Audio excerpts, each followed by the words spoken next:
Hi there, my name is Lucas. I am fluent in English, intermediate in Spanish, and a beginner in Japanese. And after reading many books on language learning, on fiction in general, I found the path to fluency. And I want to share with you guys the role and importance of reading books on language learning, but also I want to share a story of a guy that learned languages without reading books, so you can figure the path to fluency by yourself. Então vamos lá, vamos começar pela história desse rapaz, que ele era um linguista, ele já faleceu, né? E se não me engano o nome dele é Marvin Brown. E o Marvin Brown, ele tinha uma escola de ensino de idiomas na Tailândia. Ele aprendeu tailandês e existe uma confusão na mente dele pela maneira que ele aprendeu tailandês. Ele achava que foi de um jeito, mas na realidade foi de outro. Já a gente vai entender isso. Mas ele tinha uma escola baseada no Audiolingual Method, que seria o método militar de aprendizado de idiomas na época, né? Porque as pessoas acreditavam que o método militar ele era o melhor, porque ele era baseado em ciência. Mas na verdade os resultados que ele tinha todo ano, na verdade sempre desapontavam ele. As pessoas não saíam fluentes, as pessoas não saíam capazes de se comunicar na língua. E por 12 anos ele tentou mudar e tentou reinventar o processo de aprendizado de idiomas, sempre utilizando esse mesmo método. Ele mudava a maneira que ele apresentava as coisas, que ele fazia os conceitos. E era um método muito focado em exercícios, né? Forçar a fala, forçar a escrita, forçar o listening, forçar o reading. E exercício, e tentar aprender através de reforço e correção e não sei o quê. E acabava que os resultados sempre desapontavam. As pessoas não chegavam até a fluência.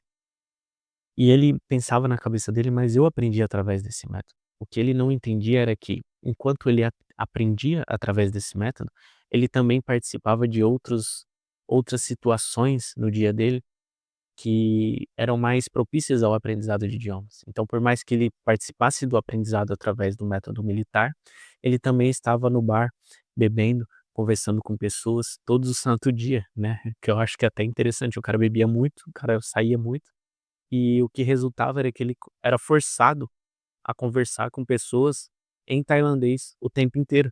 Então, foi dessa maneira que ele aprendeu. Ele via as pessoas se comunicando, ele participava daquele ambiente, daquele contexto comunicativo, e ele aprendeu dessa forma. Só que na cabeça dele, ele achava que ele tinha aprendido através do método militar. Ele achava que o método militar era a maneira pela qual as pessoas aprendem idioma. E ele era um excelente linguista, né, ele era uma pessoa que sabia muito de gramática e de conceitos e de tons e pitch accents e todo tipo de coisa que você pode imaginar. Então, eh, ele vindo com esse background, ele tentava ensinar isso para as pessoas na escola dele. E por mais que ele reorganizasse o ensino, as pessoas nunca chegavam até a fluência, que era o objetivo dele. Foi então que ele conheceu o Stephen Krashen, o cientista que formulou o método natural e a hipótese. Ele oficializou de fato a hipótese do Comprehensible Input. E o Marvin comprou essa ideia. Ele falou que o que que diz a ideia, né? Que você vai aprender muito mais se você focar simplesmente no significado e ignorar a forma. Ou seja, você vai, por exemplo, ao assistir uma aula totalmente em inglês, por exemplo, em vez de focar, na forma, na gramática das coisas, seria muito mais interessante que aquela aula fosse uma história sendo contada em inglês. E em vez de você, aprender o verbo to be explicitamente, seria muito mais interessante que o professor se utilizasse do verbo to be muitas e repetidas vezes, de tal maneira que aquilo seja aprendido de maneira natural por você, através daquela história que você está se focando em entender. Então é mais ou menos isso que diz a hipótese do comprehensible input. Esquece um pouco a forma e foca em entender o significado, por mais que você não compreenda todas as palavras. Se estiver um pouco acima do seu nível de competência ou se você utilizar, eh, recursos extralinguísticos para aprender, você vai acabar aprendendo o idioma. E o Marvin comprou essa ideia. ele falou: "Cara, eu acho que é isso que eu preciso mudar, eu preciso mudar a metodologia do meu ensino da minha escola de idiomas". E assim ele mudou. Depois de um tempo utilizando uma metodologia muito específica que fazia as pessoas não anotarem, elas eram pedidas para não se comunicar em tailandês. As únicas pessoas que falavam em tailandês durante a aula eram os 2 professores que conversavam entre si. Então eles se colocavam em situações ali engraçadas, situações simples, situações que faziam o entendimento da língua ser óbvio. Então, ali foi quando ele percebeu que os alunos começaram a atingir um nível de fluência muito parecido com o de um nativo. Então ele queria, porque queria experienciar isso ele mesmo. Só que ele contratou professores para ensinar uma outra língua a ele. Eu não me lembro a língua exatamente, é uma língua asiática. E essa língua asiática, ele sentava ali para ter aula e através do mesmo método que os alunos estavam ficando fluentes, o parceiro dele que fazia aula com ele ficou fluente na língua que os professores estavam ensinando, mas ele não. E ele não entendia por quê, porque que o método não funcionava com ele especificamente, até ele se dar conta de que ele ficava pensando demais na forma. Então ele não só sentava e assistia a aula com o intuito de entender o significado, ele ficava super analisando a gramática das coisas. Ele falou, I am, porque I am é a forma do verbo to be, de não sei das quantas. Então, em vez de pensar no significado, ele focava na forma. E isso criava uma barreira entre ele e o aprendizado de idiomas. E eu particularmente compro muito essa ideia também. Eu não sou tão extremista quanto ele, que diz que o ponto ideal para o aprendizado é simplesmente sentar e ouvir, e passar um ano sentado ouvindo as pessoas conversarem. Eu acho que dá para você pôr mais esforço ativo nesse processo, né, sem atrapalhar necessariamente o processo de aquisição de idioma, que eu acho que sim, o processo de aquisição de idioma, ele se dá através do significado. Assim como a maioria do aprendizado sempre vai se dar através do significado, né. Não só o aprendizado de idiomas, se você quer aprender, por exemplo, o chinês, ou melhor, chinês é um idioma, né. Se você quer aprender a história da Grécia, por exemplo, você vai se dar muito melhor, eh, entendendo a estrutura da história e sabendo contar a estrutura da história, do que tentando decorar datas, tentando decorar fatos específicos sobre a história, ou nomes específicos de pessoas na história.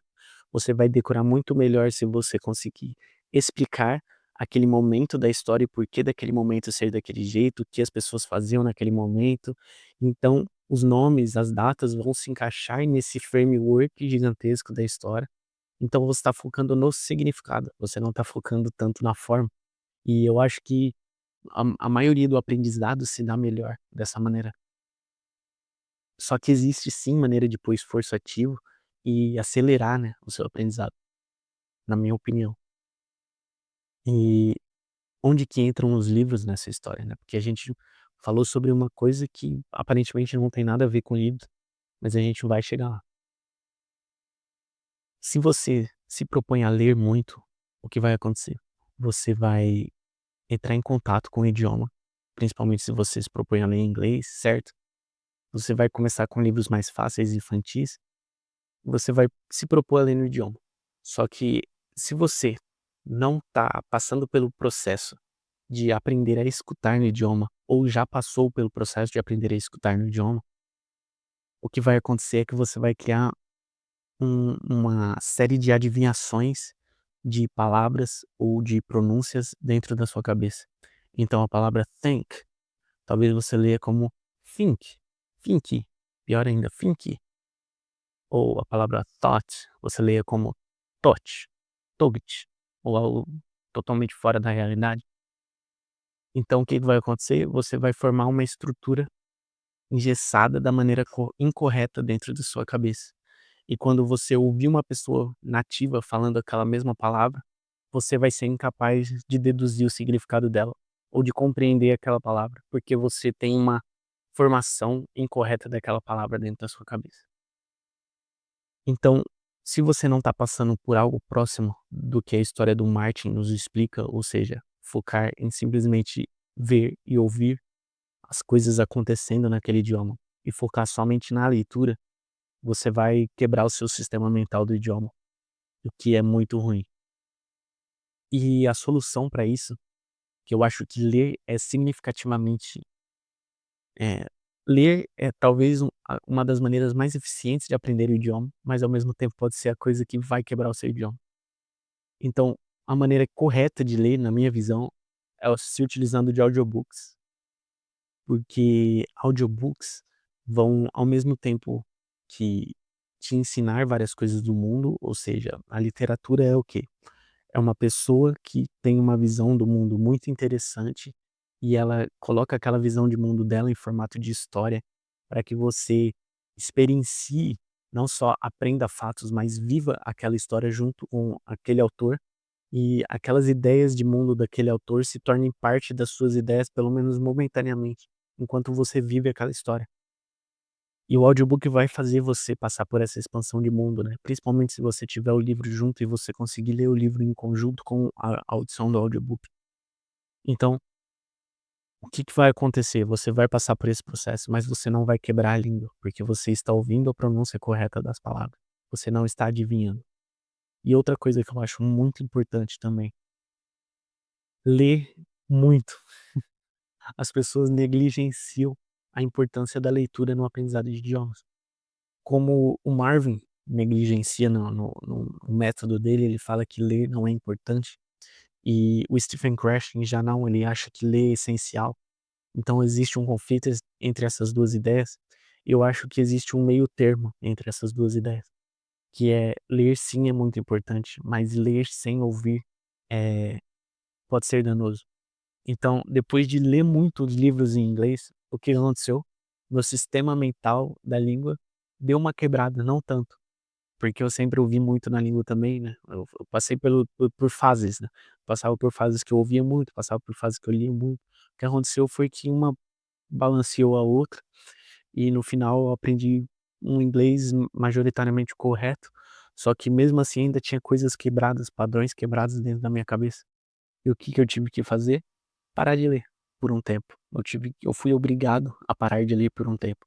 E não só isso, não fui só obrigado a parar de ler por um tempo, eu fui obrigado a fazer um shadowing, fazer um processo de treino de fonética para conseguir, eh, fazer aqueles sons que estavam quebrados, aquelas pronúncias que estavam quebradas dentro da minha cabeça, começarem a se adaptar e começarem a ser produzidas da maneira correta, através do meu pensamento mesmo. Então quando eu estou lendo hoje sem um audiobook, eu percebo que no meu pensamento, a maneira que os sons são formados é muito mais correta e muito mais próxima da realidade do que já foi um dia. Antes era tudo meio estranho e tudo mais abrasileirado e aportuguesado do que americanizado ou, sei lá, inglaterralizado, eh, dentro da minha cabeça. Hoje eu acho que eu tenho meio que uma voz de um americano nativo falando dentro da minha cabeça enquanto eu estou lendo, o que é muito estranho, sim, é muito estranho, mas ao mesmo tempo que a minha voz ela não tem mais o meu sotaque de brasileiro, ela tem um sotaque americano dentro da minha cabeça. E não necessariamente eu consigo transformar essa voz que está aqui dentro em pronúncia, em fala, né, às vezes, existe uma como pode ser, um delay ou uma quebra entre o que eu quero falar na minha cabeça e o que acaba saindo, mas é porque as 2 coisas são diferentes, né, o falar exige uma musculatura diferente, exige costume, habilidade, capacidade comunicativa, então é necessário treinar sua capacidade de comunicação dentro da língua também, óbvio. E é uma coisa que a gente acaba negligenciando, e o método do Marvin acaba negligenciando. Ele acaba negligenciando a importância da leitura e a importância do treino da fala em si, da capacidade de se comunicar, porque algumas pessoas vão ter melhores capacidades comunicativas do que outras. Então, eu consigo me expressar muito bem em português, eu imagino, né, na minha cabeça eu tô sendo um excelente comunicador aqui, mas talvez você discorde, sei lá. Mas o ponto é, eu tenho uma predisposição a isso. Eu me sinto confiante me comunicando. Eu me identifico como uma pessoa capaz de me comunicar. eu tenho essa personalidade mais extrovertida e comunicativa. Algumas pessoas não, outras pessoas vão ter uma personalidade mais reclusa, mais fechada, menos comunicativa. Talvez nem no português ele se expresse da maneira que ele deseja se expressar. Então, essa pessoa talvez ela precise de um treino de comunicação, não só no português, mas na língua-alvo que ela está querendo aprender. Então eu acho que é esse o ponto que o Marvin peca, e foi isso que ler me trouxe também, né. Ler me trouxe uma capacidade maior de me expressar no meu idioma e no idioma-alvo, e também uma compreensão maior das coisas que eu queria explicar. Então se eu venho aqui e eu falo sobre isso, é porque eu li muito sobre isso, é porque eu tenho uma segurança sobre as coisas das quais eu estou falando. Eu não estou falando bobagem, não estou produzindo bobagem, não estou inventando nada na hora. Eu estou falando de coisas que eu pensei extensivamente antes, que são coisas que eu vejo funcionarem na realidade. Então, eu acho que é isso. Eu não quero me estender mais, porque esse vídeo ficou bem complexo, e é uma aula mesmo isso aqui virou quase uma aula. Eh, enfim, link da mentoria tá na descrição, e um abraço.